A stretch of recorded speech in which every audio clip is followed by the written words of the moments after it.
Hi, this is Victor Antonio with another motivation tip just for you. One of my favorite stories that I've heard, and maybe you've heard it as well, is about the cow. The cow, the sacred cow. If you haven't heard the story, it goes something like this. One day, a priest and his pupil were traveling along the countryside. And along the countryside, they came across a village. And once they came to the village, they realized that this village was very poor, very impoverished, small village, impoverished. People were pretty much starving. And they found out that everybody lived off this one cow, the milk provided by this one cow. So that night, the priest tells his pupil, here's what I want you to do. I want you to go back into that village. I want you to grab that cow, take the cow to the edge of the cliff, and toss the cow over the edge of the cliff. The pupil was stunned, like, what? You want me to kill basically their only means of support, nutrition? Again, the priest said, please don't question it. Go over there, grab the cow, take it to the edge of the cliff, push it over the edge, kill the cow, right? So pupil does what he's told, pushes the cow over, cow dies, and they move on from the village, right? Years later, the pupil, now a priest, has always asked himself, I wonder what happened to that village. You know, where I pushed the cow over the cliff. I wonder what always happened to that village. So one day the pupil makes a trek, now the priest makes a trek back to that village. And he finds out when he gets to the village, he can't believe what he sees. He sees a bustling small town. Not the poverty-stricken village, but a real nice small town where things are wonderful. And so all of a sudden he's looking around, he just can't believe it. How did this all happen?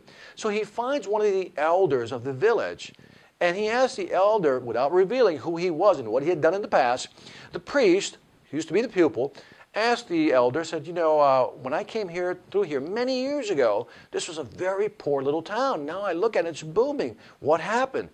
The elder tells him the story. He says, well, one day we woke up and the cow was gone. And we searched for that cow. And we finally found the cow and it had gone over the cliff. Now the pupil, now priest, was feeling a little guilty, didn't say anything. The elder continued.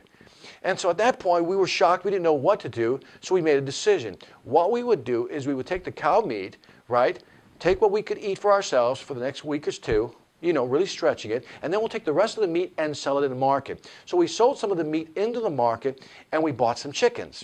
Okay, bought some chickens. So we bought some chickens, which eventually had eggs. So once the chicken had eggs, we then took those eggs and went back to the market to sell the eggs, and we got money. We took that money, this time we bought some seeds. So we planted wheat, we planted corn, and so we planted all these crops. As the crops grew, we had more than what we needed, so then we took those crops, we took them into the market and sold those and made more money and reinvested and started building schools for our kids. The kids got educated, we learned how to do things more efficiently, better, so forth and so on. And that's how we became this growing little town. And why that happened to us is because one day we were forced to think of ways to actually be creative, to come up with ways to actually fend for ourselves when somebody or the cow died over the cliff. At this point, the priest couldn't believe it because there's a lesson embedded in the story. And the lesson is that if we depend on the cow all the time, we'll never grow. Sometimes we have to kill the cow. And our cow could be our level of dependency on something. Sometimes we're dependent on something. And all of a sudden, that dependency really hurts us. And so in your life, I want you to ask the question, is there a sacred cow? Is there something that you become so dependent on that unless you get rid of that cow, you'll never be able to grow? Now, this happens in government, for example. Some of us, and I'm not saying everybody, but some of us become dependent on government assistance, right? And although we can do other things, we become dependent on it, so much so that we don't want to do anything else because we don't want to lose our government assistance. But this is such a bad way to think.